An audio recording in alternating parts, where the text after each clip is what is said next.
কোথায় আছে? ওই আঙ্গুলের কোনায় একটু প্রসাদ লেগে আছে। তখন সেই প্রসাদটা নিয়ে সে প্রসাদ নিয়ে তখন এরকম উদ্দণ্ড নৃত্য কীর্তন করতে আরম্ভ করে দিয়েছে। মানে এত কীর্তন করছে, নৃত্য উদ্দণ্ড নৃত্য কীর্তন করছে। তো তখন এরকম কীর্তন করছে আর তখন এই প্রসাদ পেয়ে শিব নৃত্য আনন্দ নৃত্য করতে শুরু করে দিচ্ছে, তাণ্ডব নৃত্য। এমন ভাবে ডুমরু বাজাতে বাজাতে, আরে কি থাকে শিবের হাতে, কি থাকে? ডুমরু না কি বলে দেখি, এরকম করে বাজায়। এত নৃত্য করছে, নৃত্য করতে করতে তখন এত নৃত্য করছে, নৃত্য করতে করতে করতে করতে তখন সর্বমত্ত পাতাল কল্পিত হয়েছে।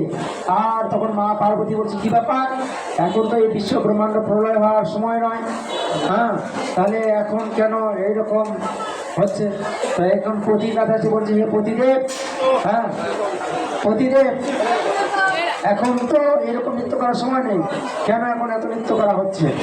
তো তখন বলছে যে আমি প্রসাদ পেয়েছি, প্রসাদ ভগবান শ্রী নারায়ণের প্রসাদ পেয়েছি। তখন মা পার্বতী বলছে, আমার জন্য একটু দাও, আমাকে তুমি আমার স্বামী, তুমি আমার স্বামী। স্বামী প্রসাদ কে পায় বাবারা মায়েরা?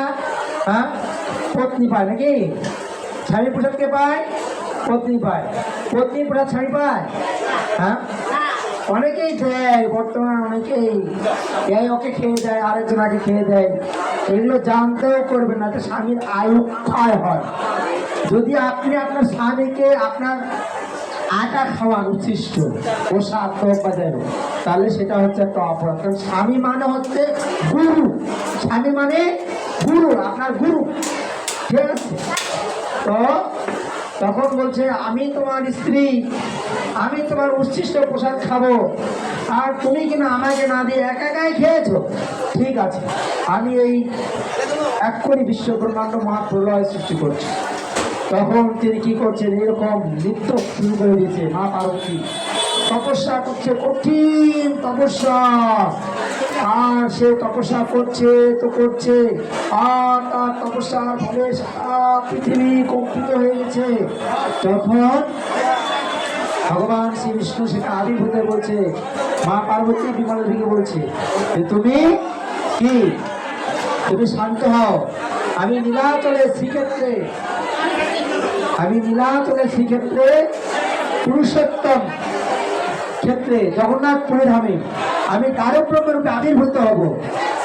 সেই সময় আমার 56 প্রকার ভোগ হবে, আর সেই প্রসাদ তোমরা সমস্ত জগৎবাসীকে বিলাবে, আর সেই প্রসাদে সবাই মুক্ত হয়ে অক্ষধামে ফিরে যাবে। জয় জয় জগন্নাথ লীলা কি। এই যে দেখেন, এই যে এখানে জগন্নাথের ভোগ হচ্ছে, আর এই জগন্নাথের প্রসাদ এখানে হাজার হাজার ভক্তবৃন্দ পাচ্ছে। তারপরে কি হচ্ছে, পাপি তাপি, এখানে যারা দেখেন পাপি তাপি কি নেসলে কি জগন কি যারাই আছে, সবাই কিন্তু প্রসাদটা পাচ্ছে, আর সবাই কিন্তু এই প্রসাদে উদ্ধার হয়ে যাবে। আমাদের এই প্রসাদটা এমন ভাবে গ্রহণ করা উচিত ভগবানের কৃপা বলে। এমনকি প্রসাদ যদি ডেড়ে পড়ে থাকে, ময়লা উচ্ছিষ্টতে পড়ে থাকে, সেখান থেকে তুলে নিয়ে আমাদের গ্রহণ করতে হবে।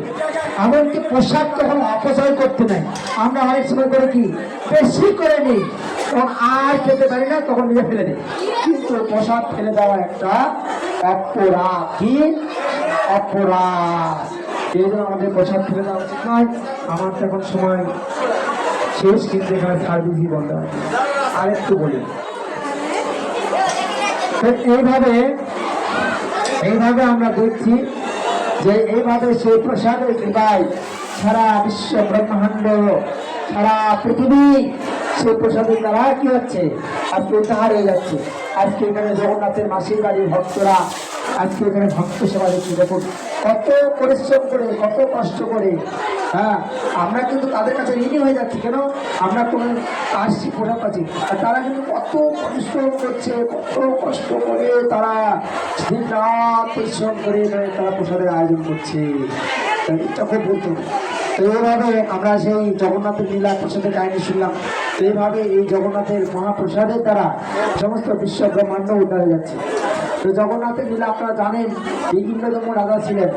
তো একবার ইন্দ্রদম্য রাজা তিনি স্বপ্নে নীল মাধবকে দর্শন করছিলেন। তো এই লীলা বইটা আমি শেষ করে দিচ্ছি। হয়েছে